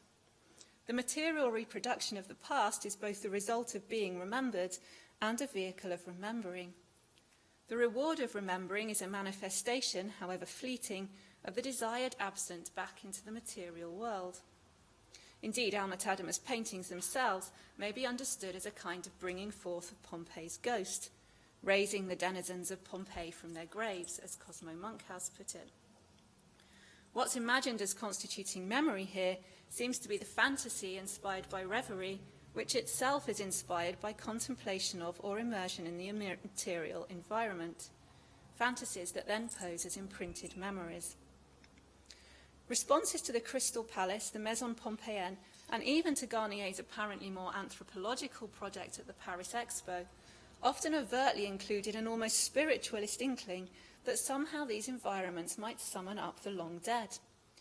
But these hopes are all essentially rebuffed by the lack of sensory fullness. Whilst the eye might be convinced, the nose and ears were not. As Kate's demonstrated, visitors to the Pompeian court may imagine brushing shoulders with ghosts, but the smell of fresh paint would disappoint those trying to regain antiquity.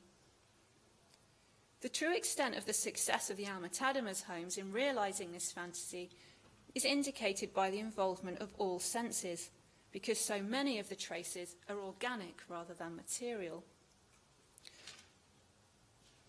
Whilst objects and even fabrics may survive for centuries, the flowers in the garden that recall those in his paintings, or in the vase in my studio, imply a much more immediate encounter. On the side of the basin in the tiny atrium at Grove End Road are some rose petals. They're the remnants of the very petals that smother the guests in the roses of Elagabalus. They bear witness to both the process of the painting's creation, but also the deadly banquet itself. As if in memory of that perfumed rain, dried rose leaves still lie scattered on the edge of the basin, faintly scenting the air. Like a production of flowers during a séance, a popular trick of the era's mediums, the petals settle on the floor as gifts from the other side.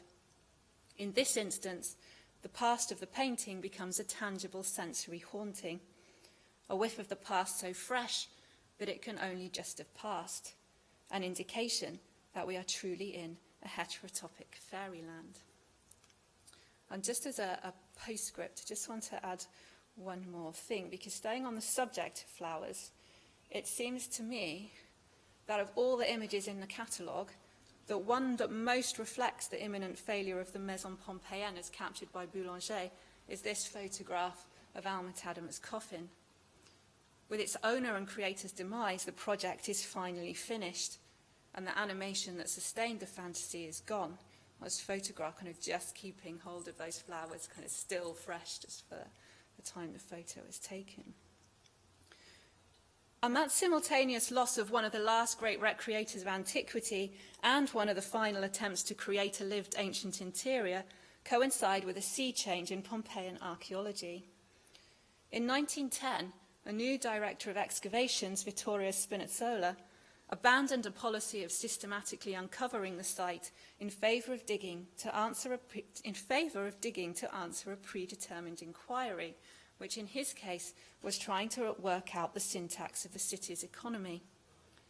His method of excavating the facades all along one road, the Via dell'Abbondanza, was groundbreaking, but left no room for the pursuit of Pompeian domesticity. Thank you, that's the end.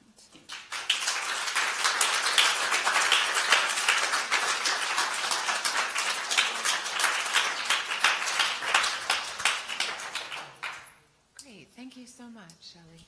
I think in the interest of time and to facilitate discussion, I'll just ask that all of our speakers from this session please join at the front.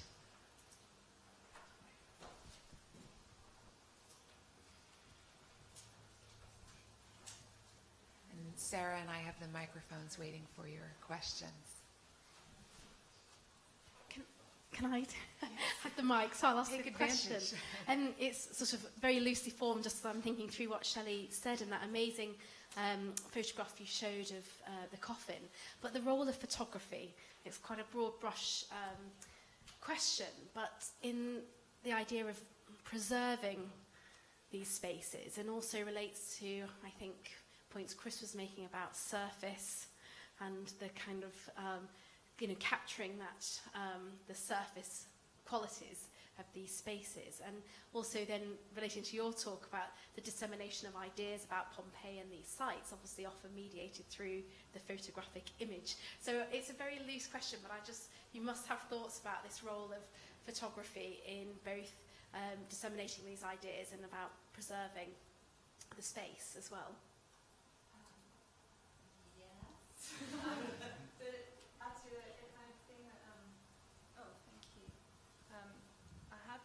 More experience of thinking about photography at Pompeii on site, but the great thing that strikes me at looking at early photographs of Pompeian objects is the way that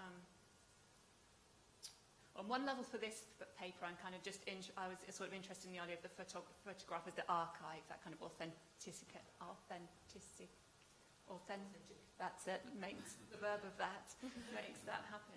But the other really interesting thing about the early photographs of Pompeii is that before photography has kind of realised what its genres are going to be, it's so ambivalent kind of what a photograph is doing.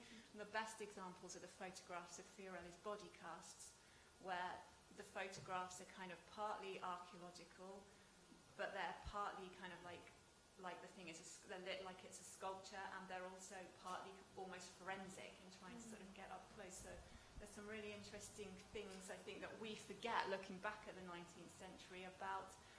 We've got ideas of what categories things fit in, and those aren't the same. They're not set, particularly with photography, at such an early.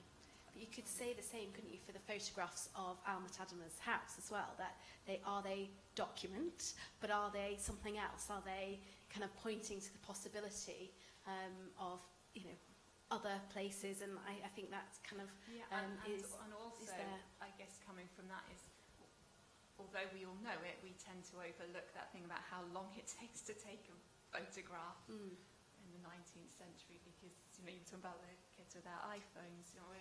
We just sort of tend to read things as, like you say, as a document, and forget how stage managed these photographs always are. Just to pile on to, I think that's why the stereo views are so fascinating, because that absolutely reinforces, in some ways, I think the point you were getting to at the end, that it's a space to be experienced that can never be experienced. So the kind of illusion of three-dimensionality there actually just reinforces that. Yeah, can I just say something else? Sorry, I will give you the microphone. There's two other things that really might, because Kate talks a lot about stereographs as well, but again with the bodies, kind of, again it becomes sort of necromantic, because it's the idea that if you look at them through a stereograph, you actually feel kind of they're jumping out at you, and the sort of text that goes with the stereograph slide sets actually tells you that. It sort of encourages you to go for that. There was one other thing I said. Oh, I know. The other thing about it was about kind of the looping, because we were talking, or mentioned very briefly yesterday, our virtual reality project. And what was interesting when we started doing that, which I hadn't really thought about in advance, was the extent to which people doing virtual reality were justifying themselves by going back to Victorian attempts at reproduction and recreation, and saying, look, this has always happened.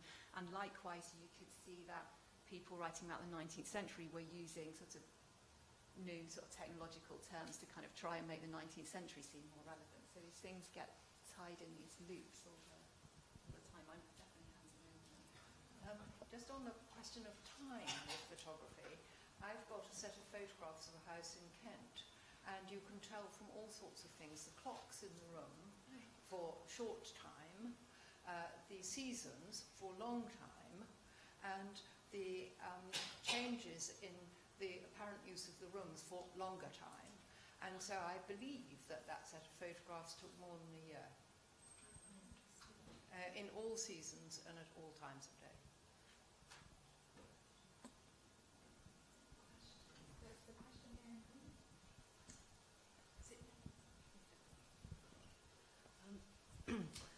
as another classicist, I find one thing very intriguing, not just about Shelley's very interesting discussion of the relationship of this material to the Pompeian excavations, but in general about Tadema's aesthetic, is that there is a whole strand of interest in Pompeii in terms of the apocalyptic, which is quite different from bringing back the dead. And it's all about destruction and doom. And I wondered, does any of the studio houses or the aesthetic of Tadema's paintings ever acknowledge that teleology for Pompeii? It's not just about bringing back the dead, but the dead then die. Yeah, and also what's interesting, given that, Shelley, you were talking about the development of the excavations and to what extent they were acknowledged. I mean, in the period of Fiorelli, when the casts are being uncovered, that is a time of some considerable acknowledgement of the more apocalyptic dimension to Pompeii. So I'm curious how one keeps that at bay if you're living in a house that's Pompeian in style. What stops it from being destroyed? If you see what I mean. Well, I think that's one of the problems with the Maison Pompeian is it can't. And the thing that starts with Maison Pompeian right from the start is it's all about reproducing this living Pompeii, but it can never escape the fact that Pompeii's a large tomb. And everything about it is about death and destruction, and it's kind of one of the things which sort of just sucks the life out of it and is a repeated trope, not least because Jerome Napoleon wanted to live there with Rochelle, his actress girlfriend. She already died before they finished it. So kind of these ghosts like Aria and Rochelle are haunting the thing before it's finished. So in there you can see that's really strong. It doesn't seem to come out, as far as I can see on initial view, in these studio houses. They seem to be able to ward that off. And I don't know, I can't think of anything in Alma-Tadema's sort of ancient settings that do sort of forebode disaster in terms of exploding volcanoes or other imminent disaster. Can I jump in? Yeah. Yes, well, that's true. Yes. But that wasn't planned. Yes, and there are quite nice rescuing of the panels from that kind of disaster. I think people agree there is sort of an acknowledgement through the sort of as if you're always excavating, you're always reconstructing, and the houses are never they never sort of attain a final form, which perhaps is trying to fend off that sense that reach the. I actually wanted to leapfrog off the last question in this discussion that seems to have moved towards the explosion and the apocalyptic, and I'm really curious for anyone in this panel and perhaps Liz, how is the explosion then codified into a kind of psychology of a house after that? I mean, that's an extraordinary thing to have happened to one's domestic environment, and in a context where you're writing about, potentially about these sort of temporal disruptions and things that actually happen to one rather than are actually planned, this kind of eruption of the past in a certain way. Could you speak a little more to the kind of, even the sort of reportage of the explosion? Yes, it says, it's ironical that the depictor of Pompeii should suffer the fate of Pompeii. I'm paraphrasing because I can't remember it exactly, but that was the Times the next morning. Am I right in recalling that Gambart's house in North London also suffered this apocalyptic? Yeah, and he was staying in it. Yes, when it blew up. Yeah. Yes, Alma-Tadema and Laura were staying. Self-resurrecting.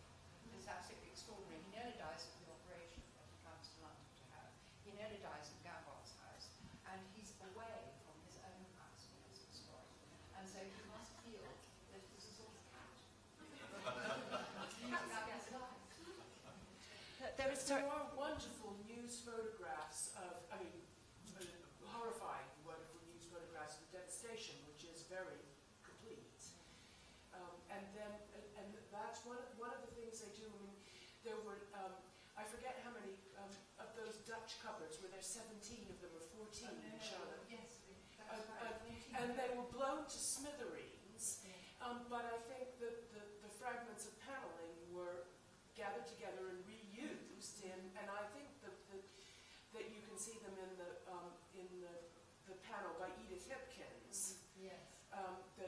some of the yes, and it's called paneling. Yeah. So there is this kind of incorporation of the old house into the new one, and it just actually seems amazing that they could sort of pull themselves together and rebuild. Why didn't they just move? But they did. They wanted to rebuild it, and then they moved to another house and rebuilt again, sort of, or started over again. I was just going to say there is a kind of parallel to Pompeian, which Pompeii is like hit by an enormous earthquake in the early 60s, and we tend to think of Pompeii as a perfect time capsule that was like nice finished city that fell over in 79. But half of it was still being put back up again after the earthquake, so lots of the people in the houses there had the same psychological trauma and similarly had not moved out, which proved to be spectacularly stupid. Alma-Tadema writes about the destruction of his house to his Dutch friend, Vosmaer. And that's one notion that I discovered today. You tend to forget that there are still a lot of sources in the Netherlands, in Dutch, to read about Alma-Tadema. And he mentions to Vosmaer that he's devastated. But on the other hand, he's talking about it's a great opportunity. He said, it's a great opportunity to redecorate the house and doing it even better and more beautiful. And so he's excited, and he talks about it's a lot of work, but we are getting it done. And also in the same archive you can find, and this is about Laura, there is a girls' magazine in the 19th century, and it's called in Dutch Rosebuds.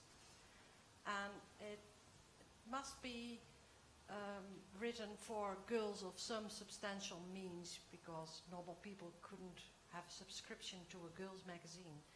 And the author and publisher, Mrs. Alberdink Time, is paying Laura a visit. And she talks about her as being a painter and also being in charge of all the reception of the guests and the household and the domestic affairs, and she's praising her. And it's a very lovely account of her, a female journalist, meeting Laura in London. In London, yes. She comes from Amsterdam, of course. My question is for Caroline. I mean, you quote Vern Swanson's rather grim assessment, but it seems to me we do need rather more evidence than he actually supplies. Certainly my own experience of reading material about Tadema is that people found him extraordinarily jovial, jolly, fun, exciting. I mean, one recalls that a lot of women artists had to give up painting when they married. He obviously encouraged Laura to continue painting. Now, you can call that controlling if you want, but you could say it's highly enabling. So it does seem to me to make charges this kind against Tadema requires quite a lot of evidence about it. The children, well, it's very interesting what I can say about the children, but it's very hard being the children of very, very talented and famous parents. They're certainly not the only case of children who come a cropper. One thinks of Philip Burne-Jones, for example, and the sort of legacy he had. There's no question that his parents loved him and were very kind to him, but it was still a disastrous career for him. Just as a comment about that, yes, absolutely. Tadema's jokes, his joviality is commented on from all his friends. I think there are also comments, though, when something went wrong. I mean, he had this amazing collection of clockwork toys, which he would bring out during parties, and if something went wrong, he would actually lose his temper and get very angry at that moment. So there was something about him which was, you know, on the edge of occasion. But yeah, the jokes were well documented. Yes, I mean, I was painting a picture from some evidence. I think, as I said, lots more needs to be done in how that house worked. I just felt that perhaps it hadn't been covered so much, this idea that it was so busy, the house, this workshop, with Laura and Anna and Lawrence writing too.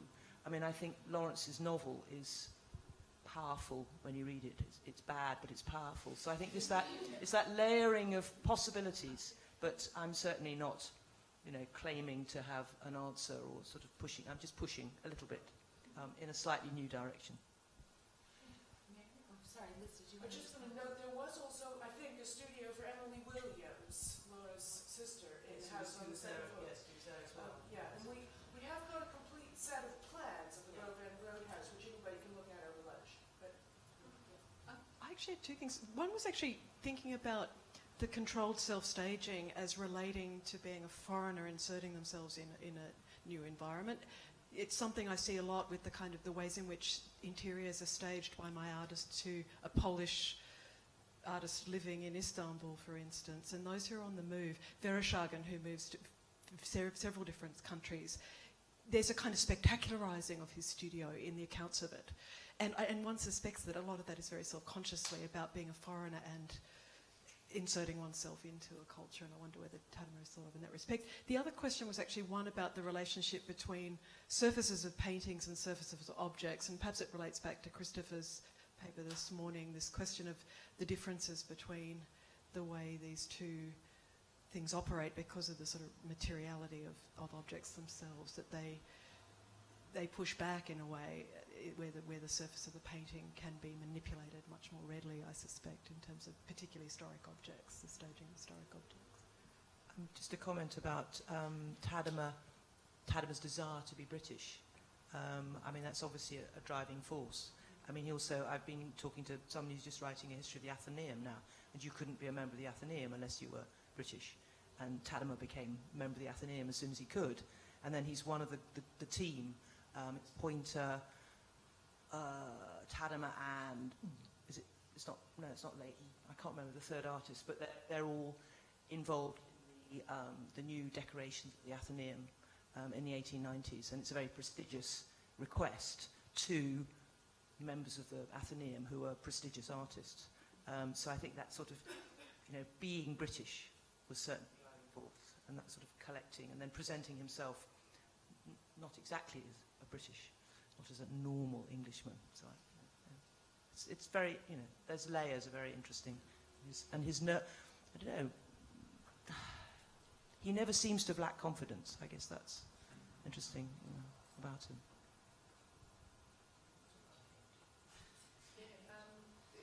There is a question of course, the foreign training when we're talking about surfaces. Tadema and Tissot are trained on the continent, so is Leighton, and so is Pointer, and these are famously surface sort of interpreters. I mean, it's absolutely staggering, the textile expression and the hardness and softness of objects, and the sort of glitter and the reality of leaves and everything, and it's what they can do.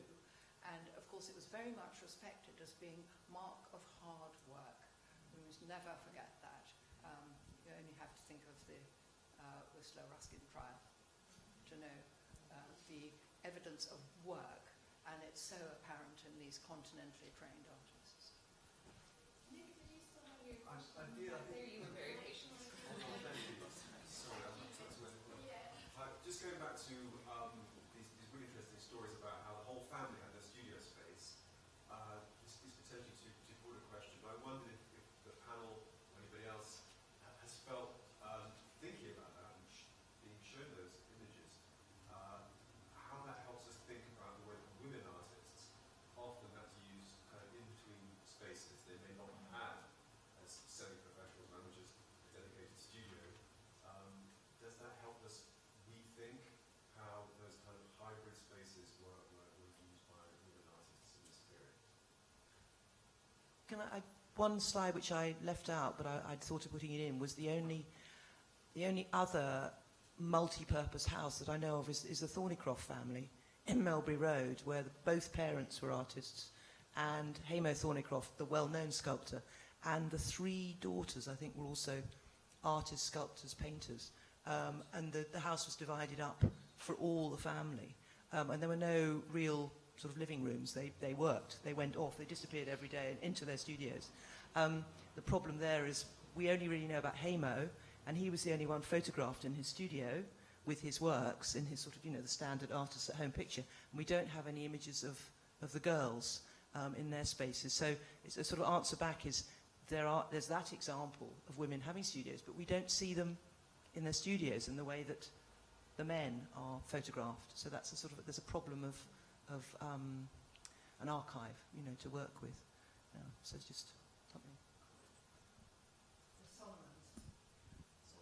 Solomons, yes. Rebecca was condemned to copying her brother's paintings when they needed multiple or smaller versions. A real woman's task. I think we have time for one more question. And I just wanted to sort of add a little bit, I don't know if it's a question, to the idea of Britishness and this kind of thing, and thinking, well, maybe it's not so much British, but it's more a conforming to an Englishness that was so important. And maybe I'm thinking of my Welsh sculptor, who really had to kind of compromise his Welshness into an Englishness when he came to London and to achieve his ultimate goal, which was to become a Royal Academician. And that I kind of see a sort of slight parallel between Tadema and his Dutchness, and John, who came from Wales, that was not really considered a country at a time when there was rising nationalism in Wales, and how John really had to sort of like compromise a lot of that when he came to London. And I was just interested, I mean, you covered a bit of it already when you were talking about this Britishness, but this idea that it's not necessarily British, but English, that people had to conform to, and I just wondered what your ideas were. And I was also interested in the idea of copyright as well, just to bring that up. And you talked about Tadema and his copyright, because a letter he sent to John when he purchased the parting was he was emphatically saying, I do not wish to buy the copyright with your work. You keep that and sell as many others as you can.